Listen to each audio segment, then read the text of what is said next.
avec Décide-moi Toulouse, ce qu'on a voulu, c'est promouvoir un urbanisme innovant. D'habitude, quand il y a des projets d'urbanisme, soit c'est la collectivité qui impulse des projets sur toute une zone, un nouveau quartier qu'on va construire, soit nous recevons des permis de construire de particuliers, d'entreprises ou autres, qui ont un projet que nous validons.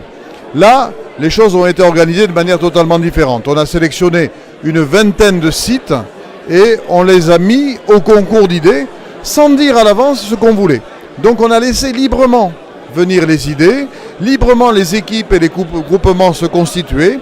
Et puis pour choisir les lauréats, au lieu que ce soit la collectivité qui choisisse toute seule, on a mis en place un processus innovant là aussi, puisqu'on a mis un jury où il y avait certes les élus de l'opposition, ça c'est une nouveauté démocratique, et puis également les comités de quartier, c'est-à-dire les représentants des habitants des quartiers concernés. Ce qui fait qu'on a la possibilité d'avoir un urbanisme innovant et un urbanisme qui, les projets ayant été choisis de manière très collective, soit de nature à réconcilier les gens avec l'acte de développer la ville. Parce qu'aujourd'hui, quand la ville se développe, il y a toujours des gens qui contestent beaucoup, qui ne se reconnaissent pas dans la ville qui grandit, alors que là, comme ils ont été partie prenante de la décision, on peut espérer qu'ils s'y reconnaissent davantage.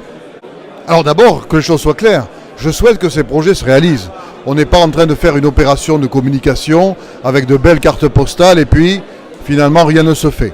Donc j'ai bien insisté dès le départ auprès de tous les acteurs, auprès de tous les candidats, sur la nécessité de consolider un modèle économique attaché à chacun des projets. C'est un travail d'approfondissement que les lauréats vont faire dans les semaines à venir. Et puis je m'attends en réalité à ce que les choses soient variables d'un site à l'autre. Il y en a qui sont déjà très avancés, qui vont aller vite. Il y en a d'autres qui demandent à être davantage consolidés. Ça risque de prendre un peu plus de temps. Donc je ne peux pas dire aujourd'hui à l'avance combien de temps il faudra pour que ces projets deviennent réalité. Ce que je souhaite, c'est qu'on travaille à ce qu'ils deviennent réalité et qu'on travaille sans tarder. Et donc entre l'année prochaine et 2-3 ans, je suis sûr que ces projets vont fleurir.